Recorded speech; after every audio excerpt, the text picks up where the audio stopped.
What's going on, everybody? So I'm kind of in the garage today, just kind of scattered, jumping around everywhere. I'm over here doing some painting. This is the VTEC solenoid cover. I'm kind of painting that because just it needed to freshen up, so I'm doing this over here. Kind of the main reason why I'm in the garage today. In the last video I posted up, somebody actually left a comment and they were saying with what happened with my motor right now, I could possibly have a bent valve. Ooh, super dark. Could possibly have a bent valve. Got me thinking, and I don't think I have one, but I could. You never know. So what I'm gonna do today is I'm actually gonna tear the whole head apart. The head needs to get hot tanked anyway, so let's tear it apart. I'm gonna show you guys how I'm gonna kind of go about checking to see if I have any bent valves. Hopefully we don't find any. So that's what I mean. I'm gonna be doing this. I'm doing a little bit of painting here, doing some parts cleaning. So it's kind of an update video. So with the head all laid out, first thing we're gonna do, we're gonna start kind of disassembling it. I'm gonna just grab a baggie that I have. We're gonna start putting all the lost motion springs right in here.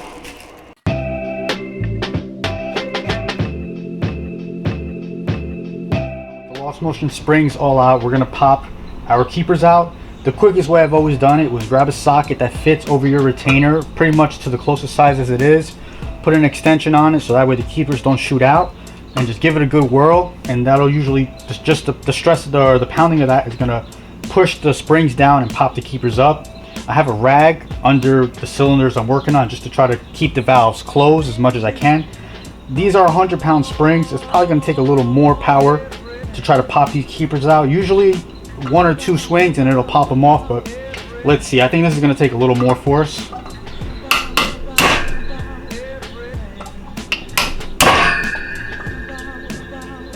And that's it. They're out. You can see, I don't know if you guys can see the keeper. No, the keeper stayed right here in the socket. That's why you want the extension, because if the extension wasn't there, that keeper might have shot straight out. You do not want to lose these. The other keeper is still in the spring, right in there. You can keep these together. We're going to put them in a baggie. I'm going to go through all of these real quick, and then we'll flip the head over.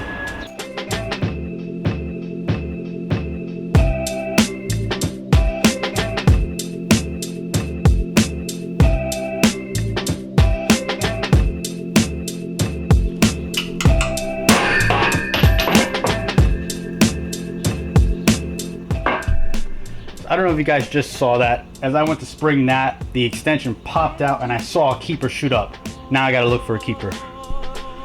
Good news, found it. It was literally right by my foot. Let's try to make sure that this extension doesn't pop out. But that's why we have that there. That extension slowed that keeper from shooting out. If that extension wasn't there, I would have never found this keeper.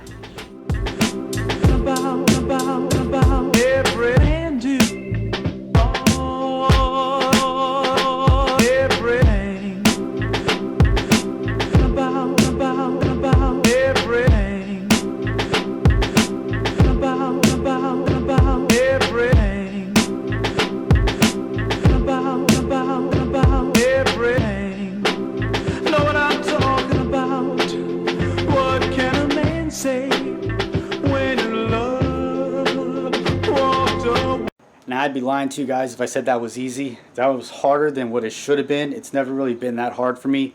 I'm gonna say it's pretty much just because of the spring pressure of these springs. It was a lot harder to compress them, and that's when I did compress them, that's what gave them even more force to shoot back at me, and that was basically popping the socket off of it a lot harder than it's ever did for me. I've always done factory spring, like when I upgrade from a factory spring to like a SuperTech spring or something.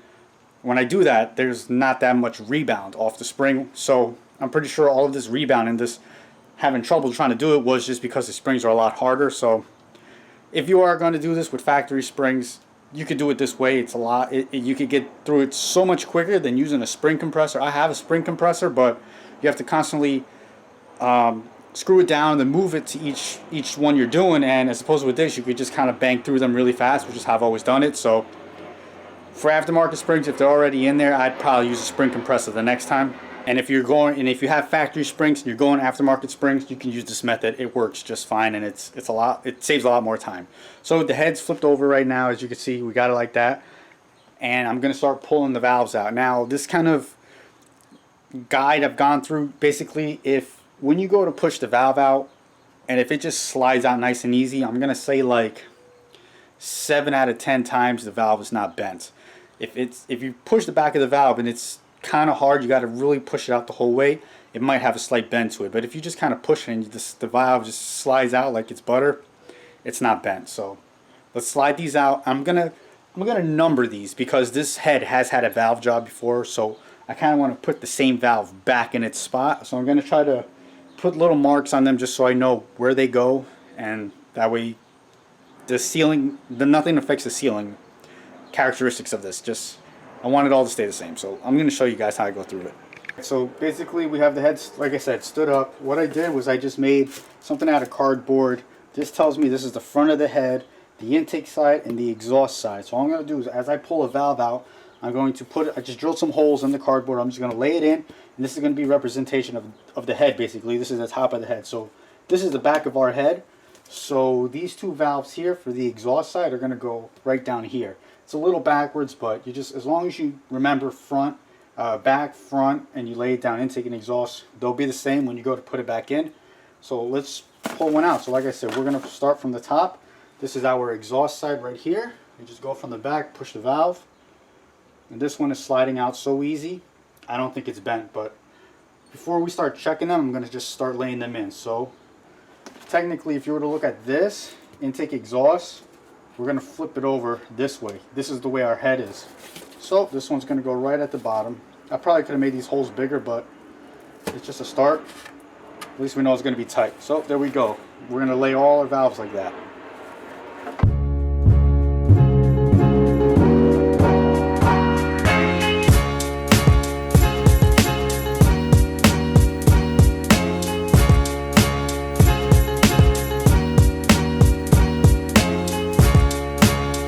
Alright, so here's all our valves laid out. We have our intake, we have our exhaust.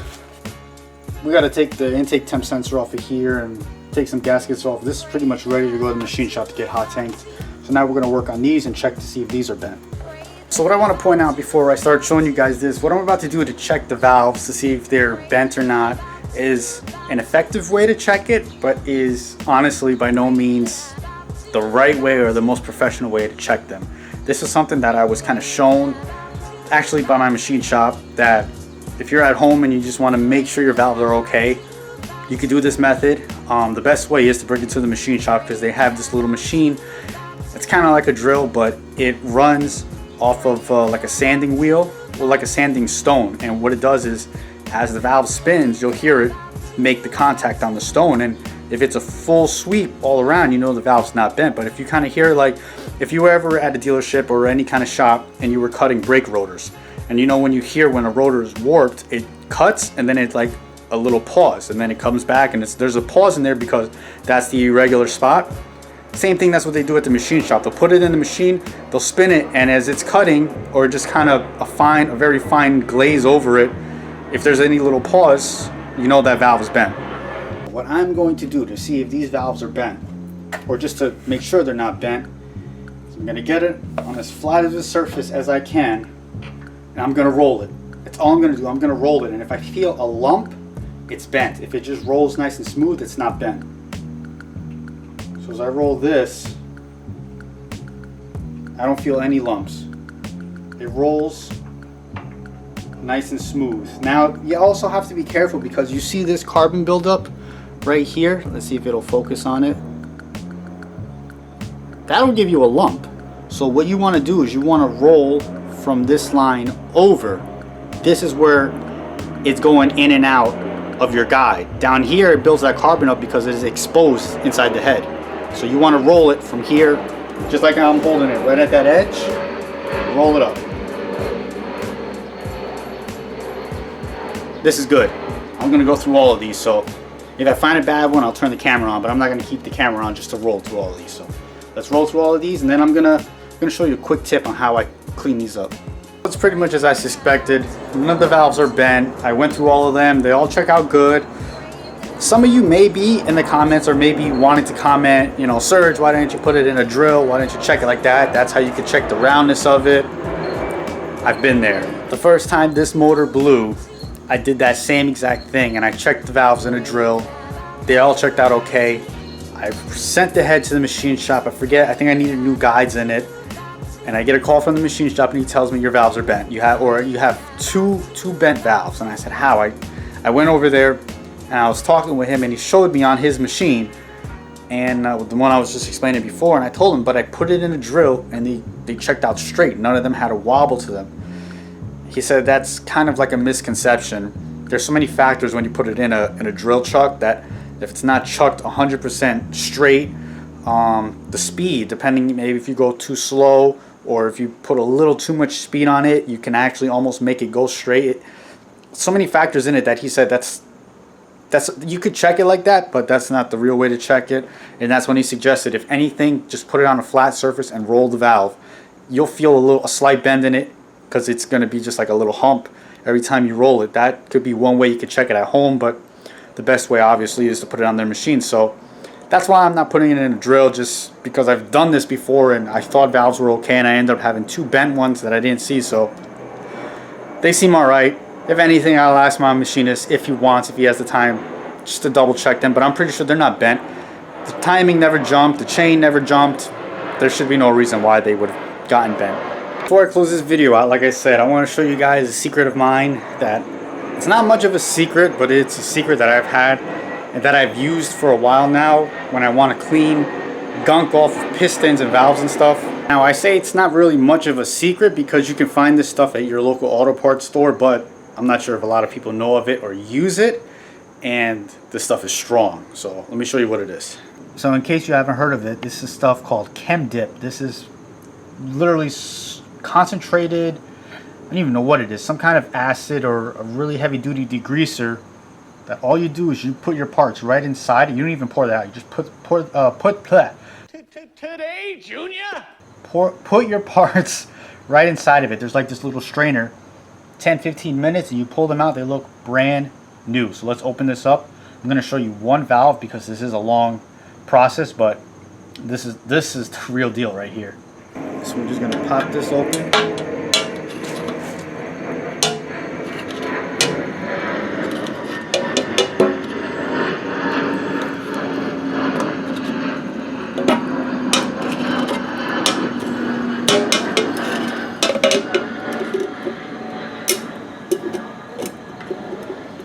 Now you're going to want to watch your eyes, wear eye protection, wear a lot of protection, just because this is some strong stuff here, and you want to be well ventilated. You want to make sure you are outside and it's a nice breeze because this is strong.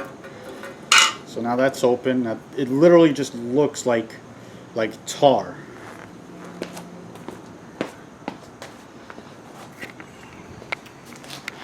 That's what the inside of it looks like. Now here's your little strainer that you could pull up after you get your parts.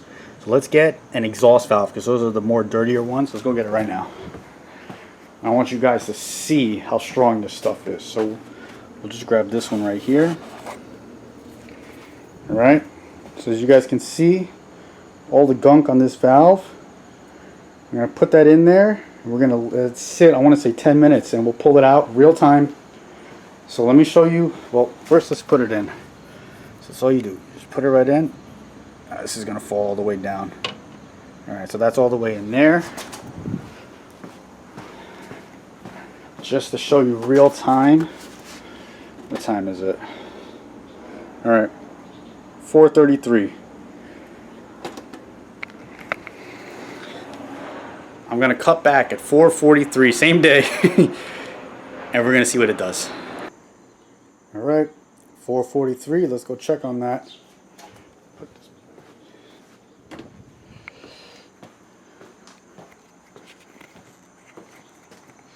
So, I set you guys up right here.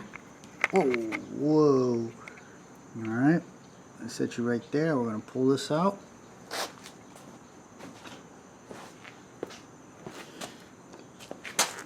Alright, you could probably grab this. There's our valve.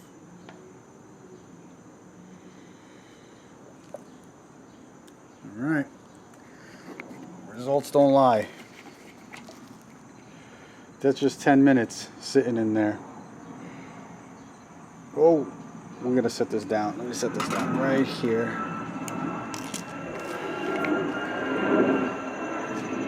I need a rag. Just pick this up so we can show you guys. And we can wipe it off and we can see the results.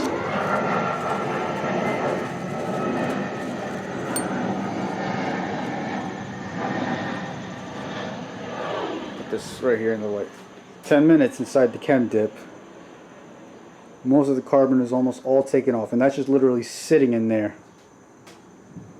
I wish the camera would focus, but you get the idea. And this is probably 2 years old. I've had this thing just sitting in the shed. You can even see down here. Oh, we gotta get this to focus better. Right down there, it pretty much took all the carbon off, starting from the black, and it was working. If I would have left it in there maybe a half hour, if you put 2 in there, half hour at a time, it makes these valves look brand new. Like I said, guys, that's been my secret for a while. I've always cleaned parts with that, just so you don't have to use a wire wheel. Like, you can use wire wheels, that'll get the job done way quicker, but like if you want to be careful with not shaving too much off of something, and this is just the easiest way to do it. You just put it in there, leave it alone, go do whatever you got to do. And it's going to take all the carbon off. That's what that's made for. It's to take just heavy carbon off and heavy debris off. So hope the guys helps you out in anything. You can, like I said, you can find it in your auto parts store. Just be careful when you use it, because that stuff is really strong. Make sure you're outside when you use it. Don't use it like in a garage. I'm in my garage, but I'm pretty much like at the end of it outside. You need to have a lot of ventilation. So let me know if that works for you guys. Thank you for your suggestion, whoever left that comment to check the valves. It's a good thing to check anyway. I probably would have just taken everything apart and not checked, so I'm glad you left that suggestion for me. And we're just going to keep rolling. Again, this was just an update video. Probably in the next video we are going to maybe clean some more parts. Let me know what you want to see in the next video, actually, you know, because I am still waiting on parts. I'm not going to start the build until I get all my parts in. So leave a comment of what I should film next. What do you want to see me do next? Because I have parts scattered everywhere, so we got some ideas. Let me know. Thank you for your support. Give me a big thumbs up if you liked it, especially for that tip. Definitely leave me a thumbs up, and I will catch you guys in the next video. Stay motivated and keep making those streets louder.